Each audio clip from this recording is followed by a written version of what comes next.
Hello, everyone. My name is Diana Lehman, and I teach Advanced Studies 9 and Advanced Studies 10 English. And this year I have a couple of sections of online AS10 English as well. I am entering my 13th year of teaching, my 10th here at Lee Summit High School. I have lived my entire life in Kansas City, and I am excited to teach at Lee Summit.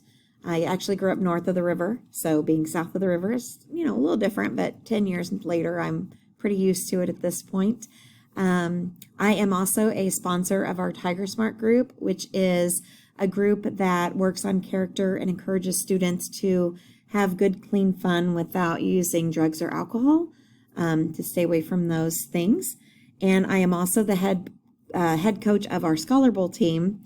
I love trivia, so that's a perfect fit for me. We like to call it the varsity sport of the mind.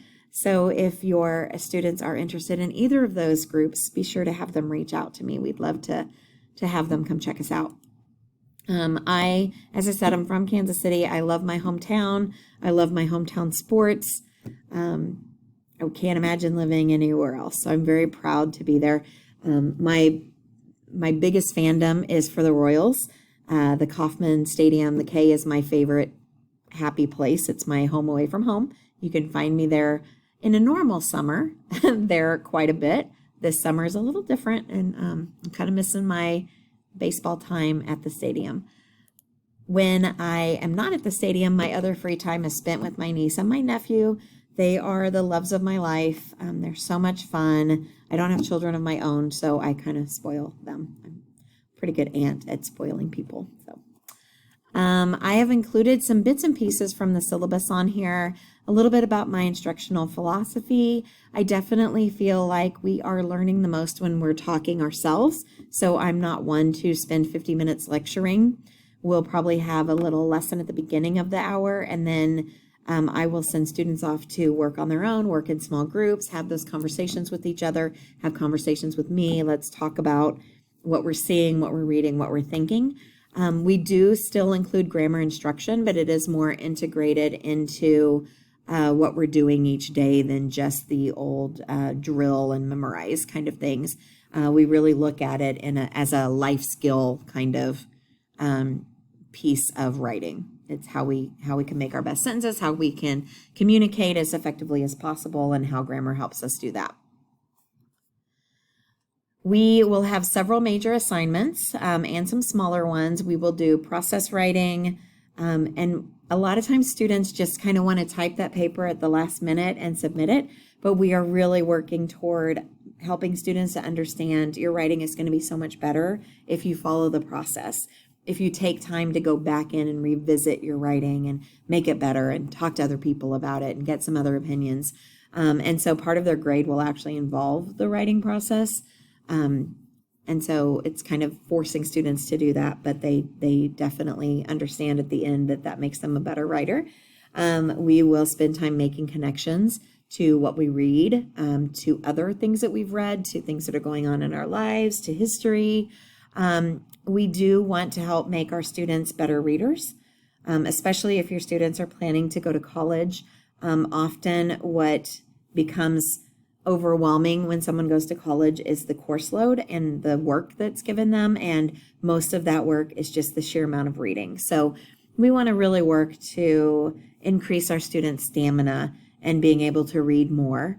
And so we are requiring them, I started to say encourage, but requiring them to read one novel a month. That's the expectation. And I will give little assignments and little check-ins here and there to make sure that they're reading, so that they can show me what they've been reading and what they've learned from it. When we are in person, my classes always start off with 10 minutes of reading every day. So they come in, they have a seat, they get out their book, we read for 10 minutes. It's just quiet time. They are reading something that they've chosen to read. So hopefully they've picked something they found is interesting. With virtual learning, it's going to be a little bit trickier because you're going to have to carve out that 10 minutes. They are going to have to carve out that 10 minutes themselves. And so really we're looking at an hour, between an hour and 2 hours a week. For some students, that's not a problem at all. They love to read. They're devouring books all the time. For other students, that might be a little bit of a change and a little bit of a challenge. As far as the supply list, when we're in person, I usually have students get a writer's notebook, just a cheap little composition notebook. I know at a lot of the back to school sales, they're like 50 cents to $1. Because we are starting virtually, I'm actually going to create a digital writer's notebook for them and get that out to each student, and they can either type right on it, or if they do prefer to write by hand, they are welcome to get a composition notebook, still write things by hand. They can always take a picture of it, upload it, and paste it into the digital notebook. I'm fine with that if that's what they prefer to do. And once we go back to in-person classes, they can bring a notebook with them, or if they want to continue with the digital notebook, I'm fine with that as well. If they're writing by hand, obviously they're going to need regular writing utensils, something to keep the materials and the handouts that they have from class together. While we are virtual, all of that will be online. So they definitely want to make sure that they have organized their Google Drive and everything is not just in a big long list, maybe creating some folders to put that in for each class. And as always, virtual or not, we need to make sure that we have a charged Chromebook. I have some expectations for virtual meetings and classes. They're pretty much the same as everyone else's. I've included a link to the virtual learning handbook. You're welcome to stop the video and click there if you need to see that. As far as grading, for AS9, 30% of the grade is the daily work, formative assessment, smaller quizzes, smaller assignments. 35% is that writing process that we talked about, actually going back and revising, rewriting. And then 35% will be those larger assessments, the end of unit assessments, maybe a larger paper that they've had to do or a project. For Advanced Studies 10, we've tweaked those amounts just a little bit. We've actually kind of separated out the writing process. Part of it goes into formative if it's draft and revision work. And then the other part goes into summative if it's the final piece that they're turning in. So it's a 50-50 break in AS10. If you are wanting to see what's going on each day, you definitely want to check Schoology. So if you go to our Schoology page, I actually just clicked into AS10, but AS9 is very similar. I've included some buttons up here that'll get you to the link pretty quickly. And then if they scroll down, I've got a back to school folder. The syllabus is in there, and there's a few activities that I've asked them to complete in the next couple of days. Those activities also show up on the right as upcoming unless it's past the deadline, and then they'll go away. So if it has gone away because you've missed the deadline, a good way to find it is to click on this calendar, and then the activities will be there. You can click on the calendar and get right to the assignment. And that's the same for AS10 as well.